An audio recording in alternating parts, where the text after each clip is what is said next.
किरण, अगं अजून बबलू आला नाही तुला न्यायला? आई त्याला आज नाही जमणार.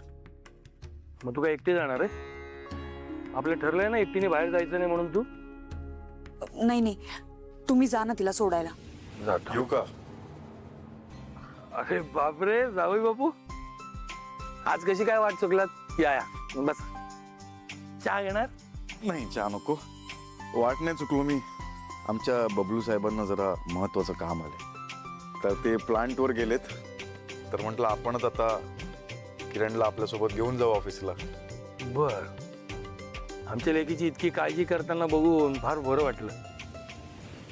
बरं सारंग, गावात काय घडलं ते किरणकडनं कळलं मला. खूप मोठी हिंमत दाखवली तुम्ही दोघांनी. आम्ही नाही जगन्नाथजी, सावलीने हिंमत दाखवली. आहेच आमची लेक धाडसी. बरं, कशी आहे सावली आता? आहे, सावली बरी आहे. देवाच्या कृपेने कोणालाच काही नाही झालं.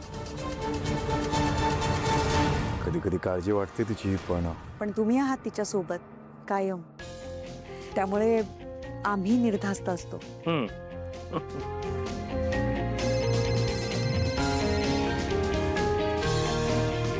हॅलो हॅलो, नेटवर्क नाही आहे का इथे? ऐक सारंग, बाल्कनीत जा, तिथे नेटवर्क मिळेल. हॅलो, मी आलेच. सगळे किरणची एवढी काळजी घेत आहे ते बघून छान वाटतं. आणि आपण आहोतच तिच्या सोबतीला.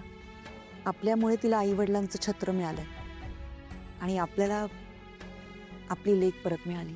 मला आपल्या सावलीची खूप काळजी वाटते ग. तिच्या नशिबात संतती सुख नाही हे बाप म्हणून मी तिला कसं सांगू? आणि ही गोष्ट सारंगला सांगायची म्हटली तरी हे कसं सांगू मी? काय सांगायचंय मला? अरे नाही, काही नाही.